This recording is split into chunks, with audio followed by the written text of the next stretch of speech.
आज या ठिकाणी कुंडल गावामध्ये जिल्हा परिषद पंचायत समितीच्या निवडणुकीची जी रणधुमाळी सुरू आहे आणि त्यानिमित्त भारतीय कम्युनिस्ट पक्षाचे आमचे अधिकृत उमेदवार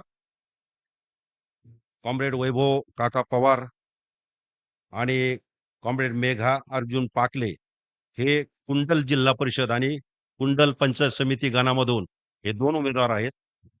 तसेच दुधोंडी व रामनगर रामानंद नगर यामधून कॉम्रेड रेणुका रामचंद्र मिरेकर आणि कॉम्रेड महेंद्र मारुती कांबळे हे दोन उमेदवार असे एकूण 4 उमेदवारांच्यासाठी या ठिकाणी ही सभा या ठिकाणी आयोजित केलेली आहे.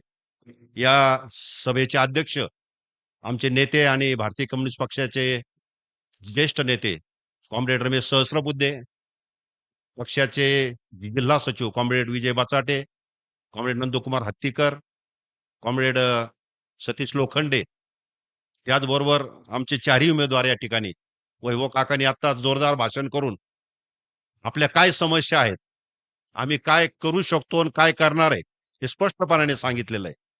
आमचे दोन सहकारी मित्र सीपीआय एमएल मार्क्सवादी लेनिनवादी लिबरेशनचे कॉम्रेड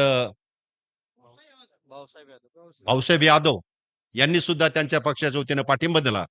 त्याचबरोबर समाजवादी पक्षाचे जिल्ह्याचे अध्यक्ष यांनी सुद्धा आता पाठिंबा दिला आणि काही भूमिका मांडलेली. खरं म्हणजे ही जी निवडणूक आहे, ही निवडणूक तब्बल 5 वर्ष होऊन गेल्यानंतरचे परत 4-5 वर्ष झाले. 9-10 वर्षांनी निवडणूक आली जिल्हा परिषद पंचायत समित्या महाराष्ट्रामध्ये. कारण काही असो, पण ज्यांना निवडणुका घ्यायच्या होत्या सत्ताधारी पक्षांना, त्यांना तरी ह्या घ्यायच्या होत्या का? हा खरा प्रश्न आहे. 10 वर्ष निवडणुका लांबल्या आणि स्थानिक स्वराज्य संस्था ज्या आहेत, हा कारभार हा प्रशासक आणि अधिकाऱ्यांच्या ताब्यात देऊन टाकला. लोकशाहीमध्ये निवडणुका न घेणं म्हणजे मतदानाचा अधिकार आणि लोकशाहीमधून कोणतंही सरकार गावातलं असो किंवा देशातलं असो लोकांचा अधिकार असला पाहिजे, कोणतं सरकार असावं. पण 5 वर्ष स्थानिक स्वराज्य संस्थेमध्ये मनमानी पद्धतीनं नोकरशाहीने कारभार चालवला. नोकरशाहीनं कारभार चालवला याचा अर्थ जे सत्तेमध्ये जे लोक होते त्या सत्ताधाऱ्यांचे जे संबंधित खात्याचे मंत्री संत्री होते त्यांनी त्यांच्या पद्धतीनं कारभार चालवला आणि पूर्ण ग्रामस्वराज्याची जी संकल्पना होती त्याची वाट लावलेली. आणि अशा 9 वर्षांनी आलेल्या निवडणुका याच्यामध्ये कोणत्या पक्षाला, कोणत्या विचाराला, कोणत्या उमेदवाराला मतदान करावं हे खरं म्हणजे आता आपण ठरवलं पाहिजे.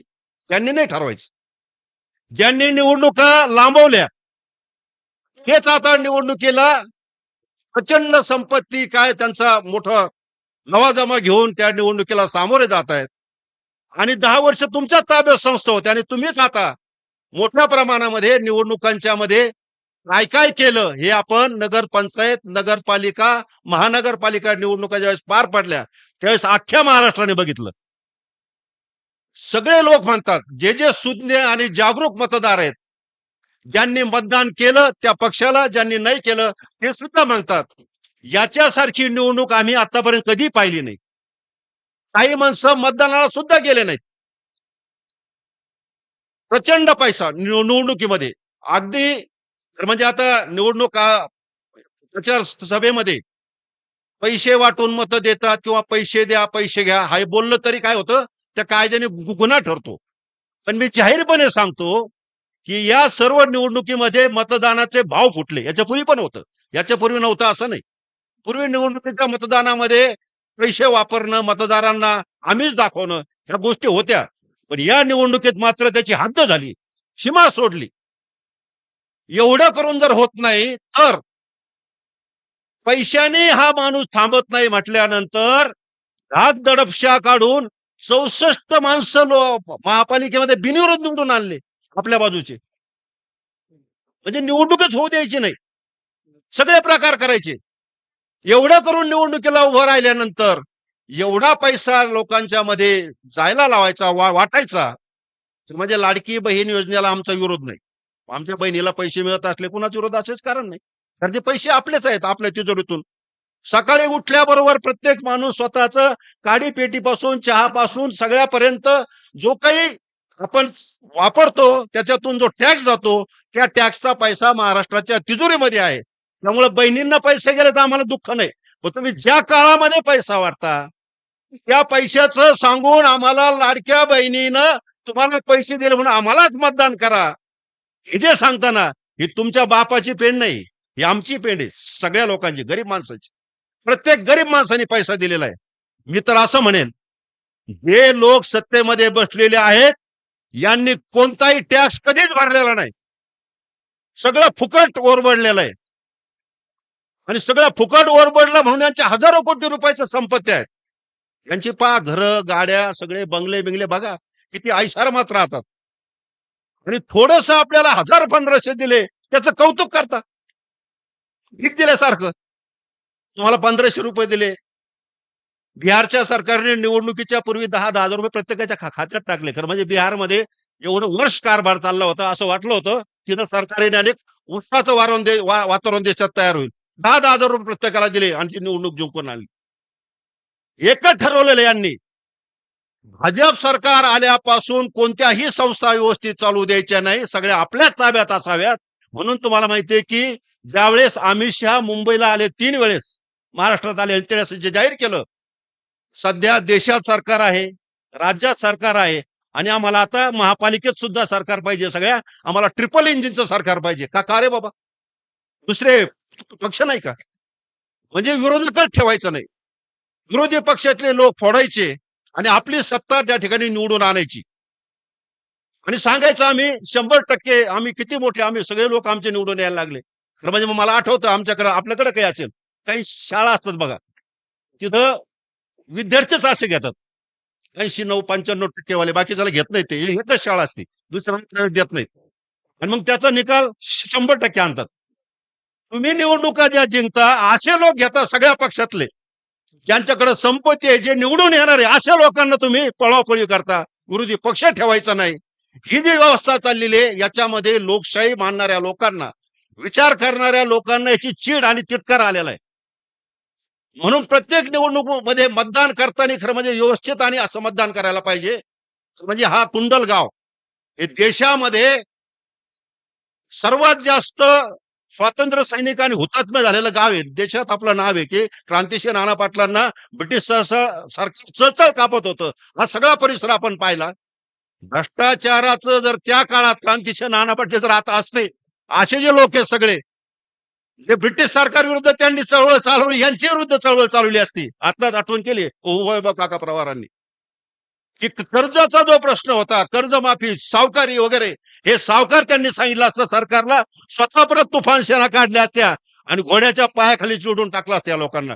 अशा प्रकारचे हे कुंडल आहे गाव, क्रांतिकारक विचारांचं गाव आहे. सगळा आदर्श आहे संबंध देशात, महाराष्ट्रामध्ये. अशा पद्धतीनं अशा परिसरामध्ये त्यावेळेस आमचे ह्या 2 तरुण मुली रणरागिणी निवडणुकीमध्ये नाही आम्ही याला विरोध करू शकतो. वैभव काका पवार सांगतात आम्ही याला ठामपणाने विरोध करू आणि तुमच्या बाजूचं सरकार हे जिल्हा परिषद तुमच्या समितीमध्ये आणण्याचा प्रयत्न आम्ही करू. हे ठामपणाने ज्यावेळेस सांगतात आणि समोर उभं राहायला तयार होतात की ज्या काळामध्ये लोक निवडणुकीमध्ये यांच्या विरोधात उभं राहायला तयार नाहीत, त्यांच्या बरोबर प्रचाराला फिरायला कोणी तयार नसतं, एवढी दहशत तयार असते, अशा काळामध्ये ह्या तरुण मुली ज्यावेळेस उभं राहतात आणि मला दिसतात प्रचार करताना तर म्हणजे अभिमान वाटतो मला की सगळ्या लोकांनी ठरवलं अरे लेकी ज्यावेळेस समोर आणि स्वच्छपणाने येतात, एक विचार घेऊन येतात की जो लालबावट्याचा विचार, की ज्या लालबावट्याने 100 वर्ष आता साजरी करतो आम्ही केली 100 वर्ष झाली. या देशामध्ये एक तरी भ्रष्टाचाराचा आरोप आमच्या कोणावर दाखवा. सत्तेसाठी पक्ष बदलणारा व्यक्ती दाखवा. आयुष्य गेले या लोकांचे, यांनी पक्ष बदललेला नाही. 100 वर्ष एकाच पक्षात निष्ठ न राहणारे असं एक तत्वज्ञान गोरगरीब कष्टकरी सामान्य जनतेसाठी, महिलांसाठी, विद्यार्थ्यांसाठी या देशात राज्य आलं पाहिजे तर या सर्व लोकांचे प्रश्न सुटले पाहिजेत असं 100 वर्ष सातत्यानं सांगणारा पक्ष आणि या पक्षाचे हे सर्व उमेदवार आहेत. आणि म्हणून कुणाला पाठिंबा देणार तुम्ही?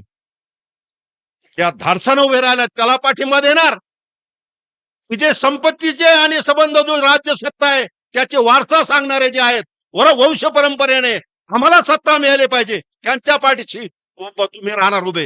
हा खरा प्रश्न आहे आपल्या पुढं. आणि हे ठरवलं पाहिजे आपण. गावाने ठरवलं पाहिजे. आमच्या गावातल्या लेकी, आमच्या गावातले तरुण मुलं खडसाने जर याला तोंड द्यायला उभे असतील, तर त्यांच्या पाठीशी उभं राहणं हे आपलं काम आहे. आपण उभं राहायला पाहिजे. त्यांनी सांगितलं वैभव काकांनी, मला सत्ता नकोय. केवळ मला सत्ता मिळावी म्हणून उभं राहत नाही, तर आपल्या गावाचा, आपल्या विभागाचा, आपल्या परिसराचा विकास जर व्हायचा असेल, हे भ्रष्ट आणि करप्ट लोक, घराणेशाही सांगणारे लोक इथून जायला पाहिजे. तर म्हणजे मी काँग्रेसवाल्याला सांगेल, समाजवादीचे आमचे मित्र इथं बसलेले आहेत. ते सुद्धा वेगवेगळ्या बैठकीमध्ये गेलेलो आहे. इंडिया आघाडीच्या वेळेस, लोकसभा विधानसभेच्या निवडणुकीच्या वेळेस भारतीय कम्युनिस्ट पक्षासह तुमच्या सुद्धा पक्षाचे लोक होते आणि सांगितलं होतं, या देशात जर भाजपचा पराभव करायचा असेल तर सर्व धर्मनिरपेक्ष डाव्या पुरोगामी पक्षाने एकत्र यायला पाहिजे. म्हणून आपण आघाडी केली, बरोबर राहिलो. विधानसभेमध्ये आम्हाला जागा 1 द्या 2 द्या नाही दिल्या तरी आम्ही बरोबर राहिलो. पण आता प्रश्न आहे, आता तुम्ही त्या कर्जाची परतफेड तुम्ही केली पाहिजे. हे जे तुम्हाला आम्ही सहकार्य केलेलं आहे, त्या सहकार्याची जाण ठेवली पाहिजे. आणि काँग्रेसवाल्यांनी जे उमेदवार असतील, जिथं भाकपचे उमेदवार असतील, लाल बावट्याचे उमेदवार असतील, त्या उमेदवाराच्या विरुद्ध असलेल्या उमेदवारांना तुम्ही मागे घेतले पाहिजे. आता टर्म तुमची आहे, आता जबाबदारी तुमची आहे. लोकसभेला 31 खासदार निवडून आले, विनाकारण आले नाही, उगाच आले नाही, सगळ्यांनी पाठिंबा दिला होता. पण विधानसभेमध्ये ते घडलं नाही. तुम्ही आघाडी व्यवस्थित केली नाही, म्हणून त्या ठिकाणी आपल्याला दगा फटका बसला. भाजपचं कटकारस्थानाचं राजकारण आणि तुमच्यामधले भ्रष्ट आणि करप्ट लोक तिकडे गेले, म्हणून तुमची सत्ता आली नाही. पण आम्ही डावे, समाजवादी पक्ष सगळे प्रामाणिकपणे नाही, सगळ्या निवडणुकीमध्ये तुमचं काम केलं की या ठिकाणी भाजपचा पराभव व्हायला पाहिजे. कारण सगळ्यात जर कोणती विषारी शक्ती असेल तर भाजप आणि RSS या देशाला लागलेली कीड आहे. आणि ही शक्ती जावी म्हणून डाव्या पक्षांनी योग्य भूमिका घेतली. आता वेळ तुमची आलेली भूमिका घ्यायची. जर आमचे थोडे लोक उभे असतील कुठं, त्यांना पाठिंबा द्यायला काय हरकत, तुम्ही पाठिंबा दिला पाहिजे. वैभव काका वगैरे सांगत होते, फार मरल्यानंतर सुद्धा काही लोक म्हणतात की तुम्ही आता माघार घ्या, तुम्ही असं करा. खरे दरवेळेस का घ्या आम्ही माघार, कशासाठी घ्यायची? तुम्हाला निवडून यावं वाटतं, पण निवडून आल्यानंतर तुम्ही काय दिवे लावता ते आम्हाला माहितीये. अरे आमचे 2-4 माणसं जर निवडून गेले, त्याच्या पंचायत समिती आणि जिल्हा परिषदेमध्ये दाखवून देतील. आमची कॉम्रेड मेघा करून मुली आता बोलली, रडेने बोलले, प्रश्न मांडले. दुपारी आमच्या दुसऱ्या भगिनी, हा? हा, मेघा, हा? रेणुकाची माझी दुपारी भेट झाली. ती ज्या पद्धतीने मतदारांना समजून सांगत होते आम्ही काय करणार, धाडसानं बोलत होती आणि तिचं विजन सांगत होती आम्ही काय केलं पाहिजे.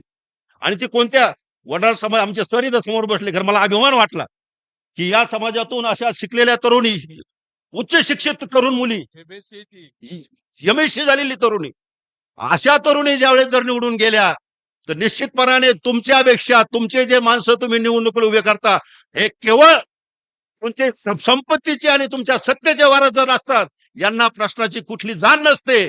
कारण हे सोन्याचा आणि चांदीचा चमचा तोंडात घेऊन निवडून आलेले आहेत. आम्ही झोपटपट्टीतून या ठिकाणी राहून निवडून आलो.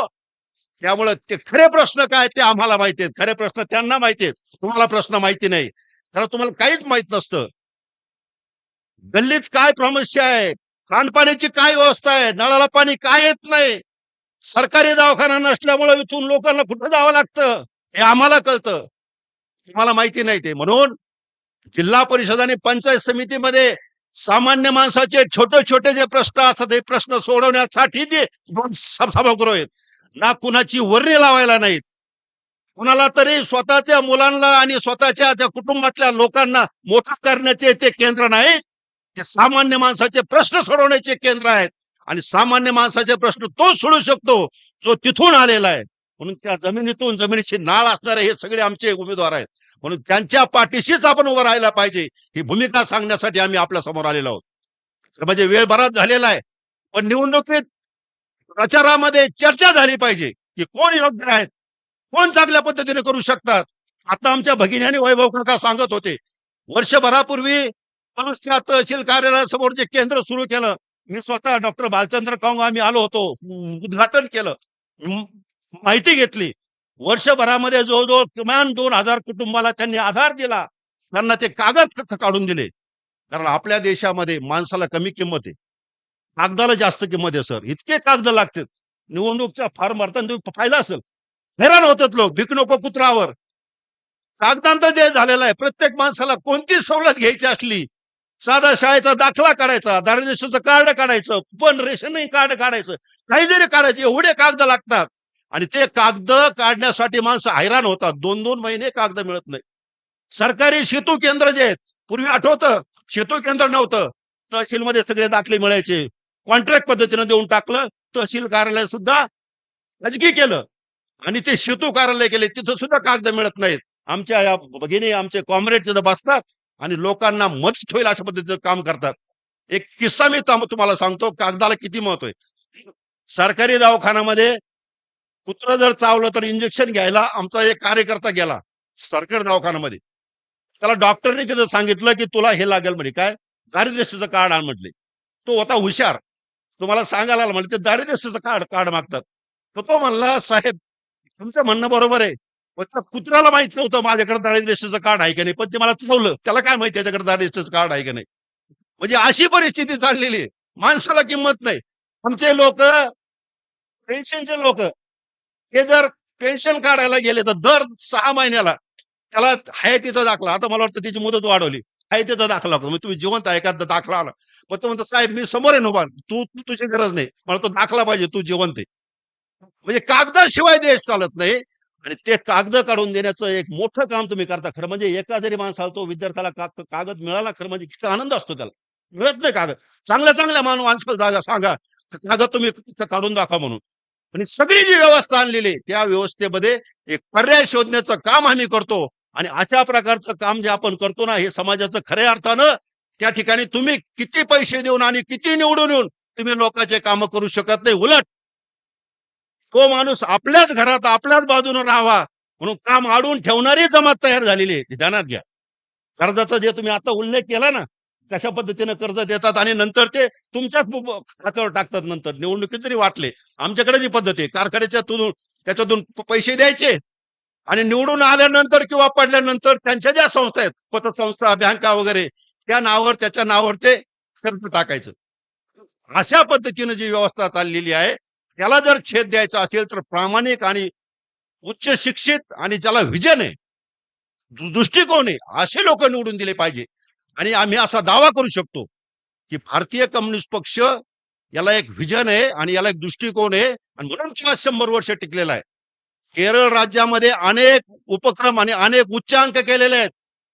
100% दारिद्र्य रेषेचं निर्मूलन झालेलं राज्य झालेलं आहे. त्यांनी जाहीर केलं मुख्यमंत्र्यांनी, आमच्या राज्यात एकही दारिद्र्य रेषेच्या खालचा माणूस नाही. आता काल परवा 5वी पूर्ण शिक्षण मोफत करणारं पहिलं राज्य झालेलं आहे. साक्षर तर अगोदरच झालं, 25-30 वर्षापूर्वी 100% साक्षर राज्य पहिलं झालेलं आहे. सगळे उच्चांक केलेलं आहे, कारण तिथं डाव्या आघाडी सरकार आहे. आपला पण पाठिंबा आहे तिथे. म्हणजे असे जे लोक आहेत की त्यांना खऱ्या अर्थानं निवडून आल्यानंतर तुमचं काम करायचंय, जनतेचं काम करायचंय, त्यांना निवडून देण्यापेक्षा आपण त्याची घर, त्याची संपत्ती, त्याच्या गाड्या, त्याचा तो प्रचारातला धुराळा, त्याचे पोस्टर, त्याचे बॅनर, आणि पोस्टर बॅनरनी मतं देऊन घर म्हणजे ते तुम्हाला बोलवण्यासाठी आणले, तिथं तर फसतो आपण. एवढा काय धुराळा करायचे की सामान्य माणसांनी निवडणुकीला उभंच राहू नये. असे पोस्टर, अशा गाड्या, असे बॅनर, असे पैसे, आणि मग आपण काय म्हणतो, निवडणूक आपलं काम नाही, हे मोठ्या लोकांचं काम आहे. अरे त्याच्यासाठी तर ते करतात. निवडणुका अशा करायच्या, अशा पद्धतीने तुम्ही निवडणूक लढवायला तयारच होऊ नये, असा एक समज केलेला आहे की निवडणुकीला खूप पैसे लागतात. कशात लागतात, खरं म्हणजे आता फॉर्म भरला, मग घरोघर जाऊन पत्र गेलं, चिन्ह गेलं, नाव गेलं, वेगळं कशाला काय पाहिजे निवडणुकीमध्ये.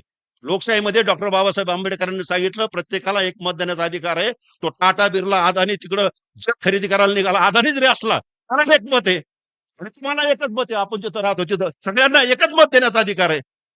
मग त्याला कशाला पैसे आणि एवढं मोठं थाटमाट, गाड्या घोड्या कशाला पाहिजे.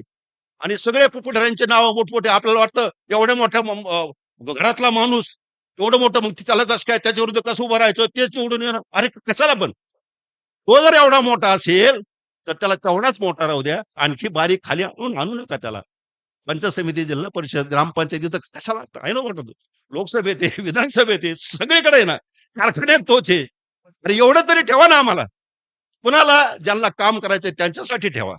म्हणून ते सांगायला मी इथं आलेलो आहे की ही जी आमची 4 उमेदवार आहेत, निश्चित तुम्हाला सांगतो, खात्रीने सांगतो, हे निवडून आल्यानंतर निश्चितपणानं जिल्हा परिषद पंचायत समितीमध्ये आवाज उठवतील आणि आपल्या भागातले जे सगळे प्रश्न योग्य पद्धतीने मांडतील आणि एक पैसा भ्रष्टाचार करणार नाहीत हे आम्ही छाती टोकाने खात्रीने सांगू शकतो. कारण लाल बावट्याचं रक्त हे कधीही बेईमान होणार नाही, जनतेशी नाही, सरकारची नाही, तुमच्याशी पण नाही. कारण आम्ही मानतो हे सरकार, ही घटना डॉक्टर बाबासाहेब आंबेडकरांनी दिलेली घटना आणि लोकशाही जर वाचवायची असेल तर शुद्ध माणसाने, शुद्ध मतदारांनी विचार केला पाहिजे आणि योग्य माणसं निवडून आले पाहिजे. नाहीतर आता राजकारणाची काय परिस्थिती चाललेली आहे, किळसवाणं प्रदर्शन चाललेले, लोकांना चीड आलेली आहे. पण जर लोकांना सगळ्या चीड आलेली आहे, निवडणूक आणि लोकशाही जर बंद झाली, मित्रांनो, तुमचा आमचा वाली कोणी नाही, हे डॉक्टर बाबासाहेब आंबेडकरांनी घटनेत लिहून ठेवलेलं आहे की निवडणुका, घटना, सगळ्या व्यवस्था मी सांगितल्या, पण ह्या जर व्यवस्थित आपण वापरल्या नाही किंवा व्यवस्थित लक्ष दिलं नाही तर या ठराविक भांडवलदारांच्या बटीक ह्या संस्था होतील आणि ते आज झालेल्या आहेत. भाजप RSSला तेच करायचं आहे. सगळ्या संविधानिक संस्था, ईडी, सीबीआय, निवडणूक आयोग, न्यायालय सगळे ताब्यात घेतलेले आहेत आणि सगळं आक्रमण कोणावर आहे? गरीब माणसावर, तुमच्या आमच्यावर आक्रमण आहे. आणि ठराविक कॉर्पोरेट आणि सत्ताधाऱ्यांचे बटीक झालेले लोक यांच्या ताब्यात सगळं देऊन टाकलेलं आहे. हे जर त्यांच्या ताब्यातून काढायचं असेल तर आपल्याला मित्रांनो जागरूक व्हावं लागेल आणि ते आपल्या हातात आहे. त्यामुळे सर्व बंधू भगिनींना मी नम्र विनंती करेल की ही निवडणूक छोटी समजू नका. जिल्हा परिषद पंचायत समिती, एक जरी माणूस आपला निवडून आला तो आदर्श घडविल आणि या निवडणुकीत सामान्य माणूस निवडून येऊ शकतो ही दाखवण्याची संधी आपल्याला आलेली आहे आणि त्या संधीचं सोनं तुम्ही केलं पाहिजे. एवढंच मी या प्रसंगी सांगेल. अनेक गोष्टी बोलायच्या आहेत, अनेक बोलणारीच आहेत, त्यामुळे मी जास्त बोलत नाही. पण आपण योग्य भूमिका घ्या, योग्य पर्याय निवडा. पर्याय आलेला आहे. लोकांना पर्याय नसतो म्हणून चुकीच्या लोकांना आपण निवडून देतो. हा योग्य पर्याय तुम्हाला दिलेला आहे.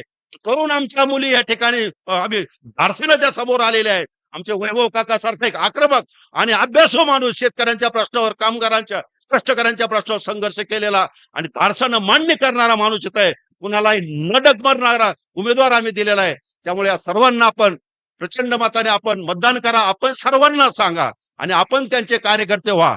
भले ते गुपचूप व्हा, कसे व्हा, आता मी नाही सांगत तुम्हाला इथं कसं सांगावं. इथं आल्यानंतर कळलं की लोक फार जास्त का नाही की लोक भितात. अरे कशासाठी भिता तुम्ही? सगळं आपलं नाही, आपले माणसं, आपले पोरं, आपल्या पोरांना खरं म्हणजे ते किती असतात ते श्रीमंत मुठभर असतात. बोटावर मोजणं इतके ते घर आहे सगळं. आणि आपले घर किती आहेत? लाखो घर आहेत आपले. 10 घराला आपण लाखो लाखो घरावाले भीतो. कशासाठी भीतो? त्यामुळं भीती काढून टाका. लोकशाहीमध्ये मोकळ्यापणाने मतदान करा.